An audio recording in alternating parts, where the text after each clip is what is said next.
Exodo, Kabanatang 9. Na magkagayon ay sinabi ng Panginoon kay Moises, "Pasukin mo si Paraon at saysayin mo sa kanya. Ganito ang sabi ng Panginoon ng Diyos ng mga Hebreyo, Payaunin mo ang aking bayan upang ako'y mapaglingkuran nila.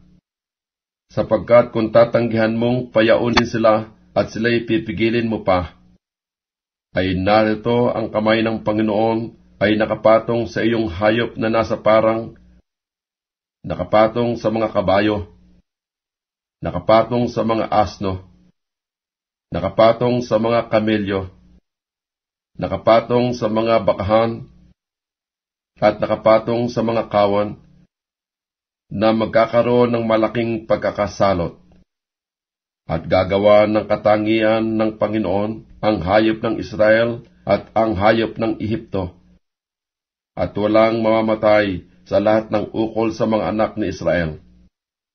At ang Panginoon ay nagtakda ng panahon na sinasabi, Bukas ay gagawin ng Panginoon ang bagay na ito sa lupain. At ginawa ng Panginoon ang bagay na yaon ng kinabukasan, at ang lahat ng hayop sa Ehipto ay namatay. Ngunit sa hayop ng mga anak ni Israel ay walang namatay kahit isa. At si Paraon ay nagsugo, at narito walang namatay kahit isa sa kawan ng mga Israelita.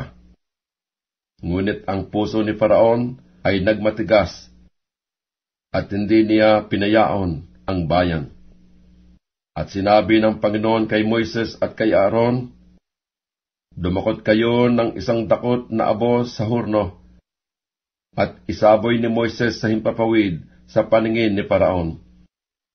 At magiging durog na alabok sa buong lupain ng Ehipto, at magiging bukol na naknakin sa tao, at sa hayop, sa buong lupain ng Ehipto.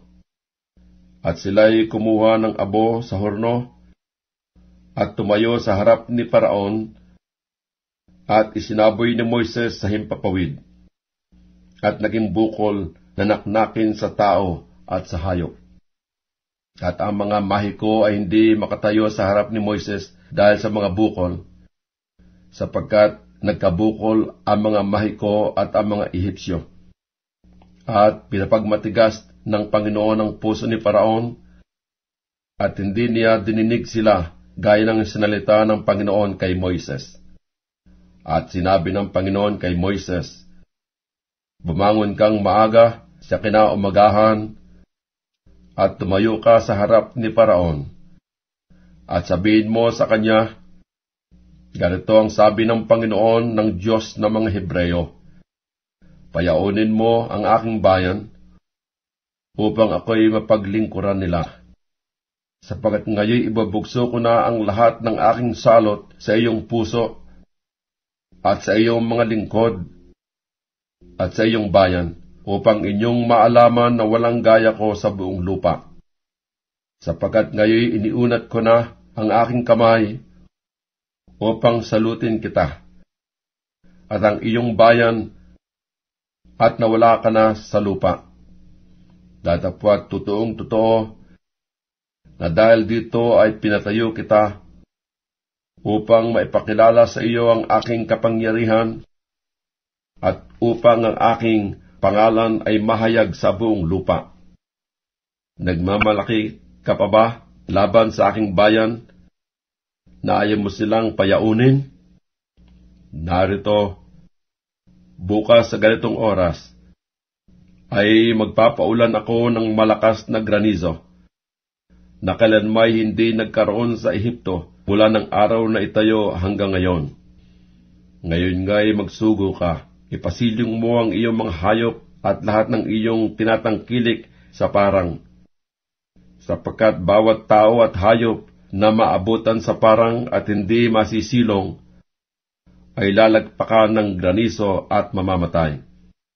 Yaong natakot sa salita ng Panginoon sa mga lingkod ni Paraon ay nagpauwing madali ng kaniyang mga bataan at ng kaniyang hayop sa mga bahay.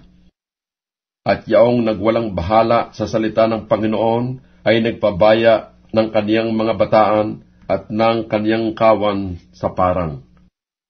At sinabi ng Panginoon kay Moises, iunat mo ang iyong kamay sa dakong langit upang magkaroon ng granizo sa buong lupain ng Ehipto na lumagpak sa tao at sa hayop at sa bawat halaman sa parang sa buong lupain ng Ehipto. At iniunat ni Moises ang kanyang tungkod sa dakong langit, at ang Panginooy nagsugo ng kulog at granizo, at may apoy na lumagpak sa lupa, at ang Panginooy nagpaulan ng granizo laban sa lupain ng Ehipto. Sa gayoy nagkaroon ng granizo at apoy na nagniningning sa granizo, at napakalakas na kailanmay hindi nagkaroon sa buong lupain ng Ehipto mula nang maging bansa.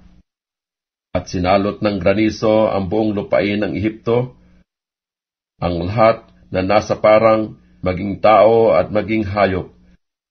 At sinalot ng granizo ang lahat ng halamanan sa parang, at binali ang lahat ng punong kahoy sa parang. Sa lupain lamang ng Gosen, na kinaroroonan ng mga anak na Israel, ay hindi nagkaroon ng granizo. At si Paraon ay nagsugo, at ipinatawag si Moises at si Aaron, at sinabi sa kanila, ako'y nagkasala ngayon. Ang Pangulo'y matuwid at ako at ang aking bayan ay masama. Dalanginan ninyo ang Panginoon, sapagkat nagkaroon na ng sukat na malalakas na kulog at granizo, at kayo'y aking payayaunin at di ko na kayo bibinbinin.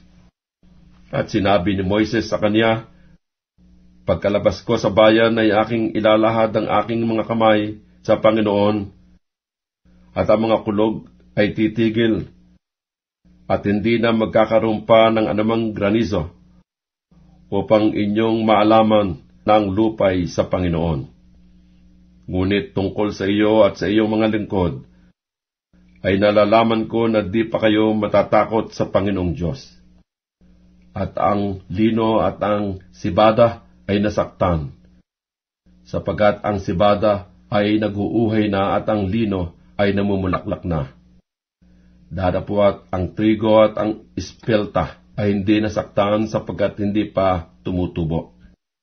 At si Moises ay lumabas sa bayan na galing kay Paraon, at inilahad ang kaniyang mga kamay sa Panginoon, at ang mga kulog at